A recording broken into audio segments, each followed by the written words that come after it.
Om Ajnanatimirandhasya Jnananjanashalakaya Chakshurunmilitam Yena Tasmai Shri Gurave Namaha.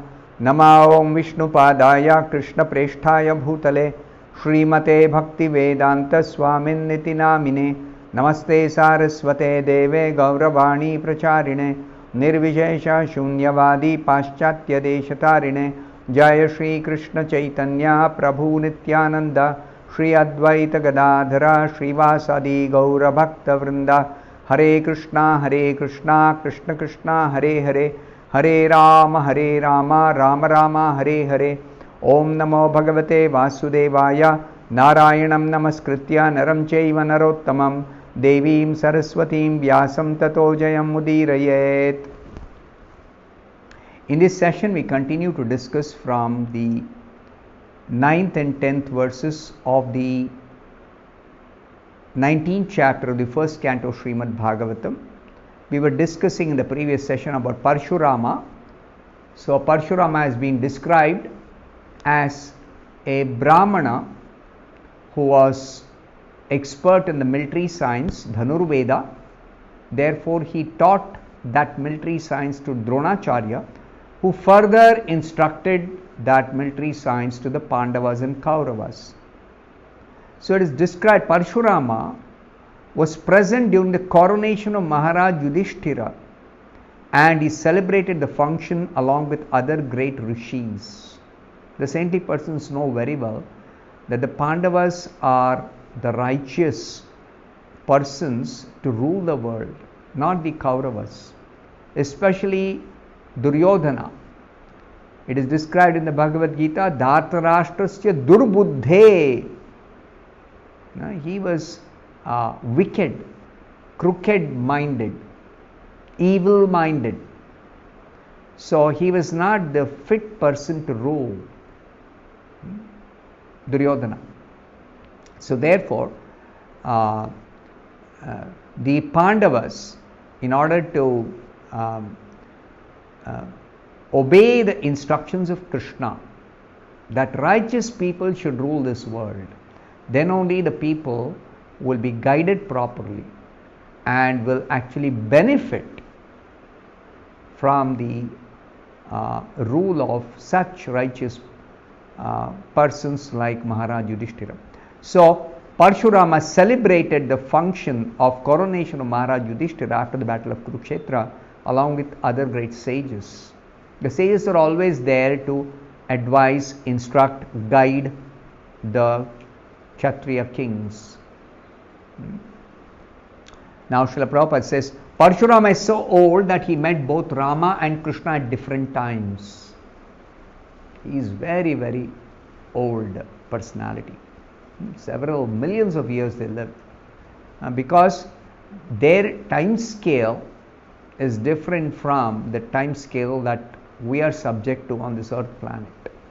To give an example, Brahma's one day consists of a day and a night. A complete cycle of a day and a night of Brahma is something like 2000 cycles of our 4 yugas. That is Brahma's day and night. So that comes to some 8 billions of years. So 8 billions of years is Brahma's just one day and night. So the time scale on different planets is different. So Parshurama is a resident of a higher planet. So he doesn't, his body doesn't follow the time cycle, a time scale of this earth planet. So his lifespan will be very, very, very, very long. It is described that he fought with Rama, that is Lord Ramachandra, but he accepted Krishna as the Supreme Personality of Godhead. He also praised Arjuna when he saw Arjuna with Krishna, because Arjuna is a celebrated devotee of Krishna. If Krishna is respected as a Supreme Personality of Godhead, definitely one must also offer respect to Krishna's pure devotees like Arjuna. Because if somebody commits an offense at Krishna's lotus feet, one may beg forgiveness from Krishna and Krishna will pardon very easily. But if somebody offends Krishna's pure devotee, Krishna will never forgive, never pardon. Even if you ask Krishna forgiveness, Krishna will not pardon. So therefore, it is very important to respect not only Krishna, but Krishna's pure devotees also. And they should be offered as much respect as we offer to Krishna. In fact, Krishna says the opposite. He says, as far as my devotees are concerned, you should not just respect them as much as you respect me.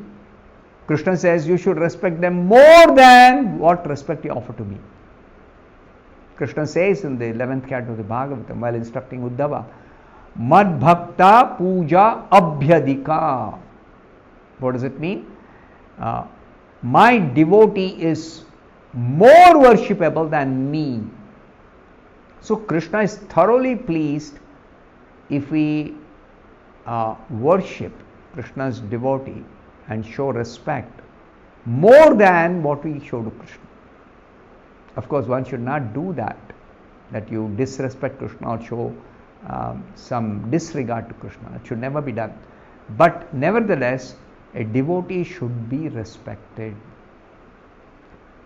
Devotee should be respected at least as much as we offer respect to Krishna. Because Krishna is supremely worshipable, a devotee is also supremely worshipable. A pure devotee of Krishna is more worshipable than all the demigods put together. In the 11th canto, Krishna says, Acharyam mam vijaniyat sarva deva mayo guruhu. That is, spiritual master is described as Acharya and Guru in this particular verse. And Krishna says, the Acharya or the spiritual, bona fide spiritual master is non-different from me. And he is to be respected as the sum total of all the demigods. So he is very, very exalted position. So Parshurama actually glorified Arjuna. He not only glorified Krishna, but he also glorified Arjuna, the pure devotee of Krishna. Then further, Srila Prabhupada says, when Bhishma refused to marry Amba, who wanted him to become her husband, Amba met Parshurama. See, the history is given in the Mahabharata that Bhishma wanted to arrange the marriage of his stepbrother, Vichitravirya. So, in order to get a suitable princess to marry this prince, Vichitravirya, the son of Satyavati and Shantanu. So Bhishma arranged that he went to some place where some princesses were about to be married, and he kidnapped them and brought them to be married to Vichitravirya.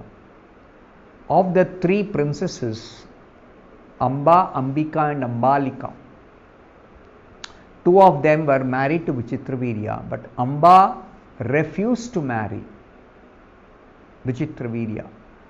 Amba's argument was that Bhishma has kidnapped her, so she wanted to marry Bhishma. But Bhishma refused to marry Amba because he had taken a vow that he is going to remain a brahmachari, a celibate, rest of his life. So he refused to marry Amba, and then Amba insisted that she is not going to marry Vichitravirya, that is Bhishma's stepbrother, but she only wants to marry Bhishma. So when Bhishma refused, then Amba went to Parshurama and requested him to force Bhishma to marry her. So then Parshurama asked Bhishma, you should marry Amba because she has been kidnapped by you, and then as a chaste woman, she will not accept anybody else as her husband other than the one who has kidnapped her. So when Bhishma refused to obey the order of Parshurama, because Bhishma had learned the military science from Parshurama. So Parshurama was one of the gurus of Bhishma, spiritual masters. So Parshurama, as the spiritual master, he ordered Bhishma, you should marry Amba. But Bhishma refused because he had taken a vow of celibacy. So then both of them fought very severely, Bhishma and Parshurama. And at last Parshurama was pleased with Bhishma because Bhishma fought very valiantly and he was the disciple. So the teacher is thoroughly pleased when the disciple, having learned the military science, actually displays that courage, valor and the skill in fighting to the teacher. Then Bhishma, when Parshurama was pleased with Bhishma, then he gave Bhishma the benediction of becoming the greatest fighter in the entire world. During his time, Bhishma was the greatest warrior. So that much about Parshurama.